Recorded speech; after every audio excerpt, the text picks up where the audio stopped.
Kanza kwethu iqembu lomkhonto wesizwe seliphumele obala ngesinqumo salo ngeMarch March kanye-ke nalento ekuthiwa izokwenzeka mhla ka-30 June 2026. Angiqale ngikubingelele ngikwamukele uma ngabe uqala ukufika xolenza isiqiniseko sokuthi ucofa subscribe maqhubu le video ushaye like bese uyakhomenta kulolu daba lonamhlanje. Kanza kwethu iqembu lomkhonto wesizwe seliphawulile mayelana nesehlo ekuthiwa-ke sibhekwe ngomhla ka-30 June njengoba-ke kuthiwa abokufika abangenawo amaphepha banalezi zinsuku nje eyisele kuphela manje njengoba-ke sezo-11 zokuthi-ke banyamalale la eSouth Africa babuyele-ke emazweni abo. Lo nqamulajuqu-ke ubekwe kwezinsizwa ey'fana-ke noPhakela Umthakathi kanye-ke noNgizwe Mchunu ukuthi-ke akube-ke ziyiteti zikaJuni. Iqembu lomkhonto wesizwe likhuluma nabezindaba kanye namalunga alo izolo libeke seliveza-ke nalo ukuthi-ke impela liyawuseka noma-ke liyawusekela lo nqamulajuqu kamhla ka-30 Juni ukuthi-ke ngempela abangenawo amaphepha ababuyele emazweni abo. Lithi-ke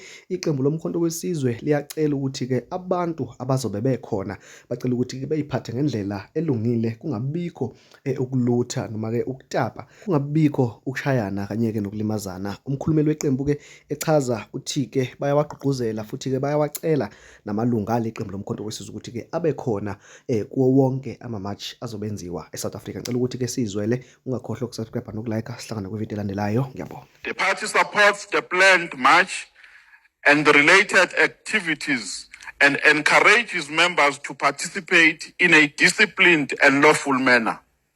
While the MK party supports the 30th June protest action, it firmly calls upon all participants to conduct themselves in a peaceful, disciplined and lawful manner.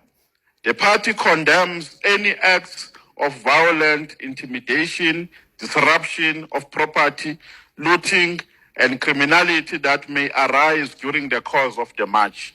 We urge all participants to respect the law, the rights of others, and the authority of law enforcement agencies.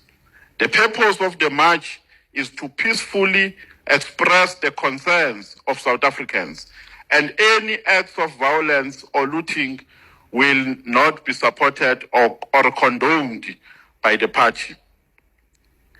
The party notes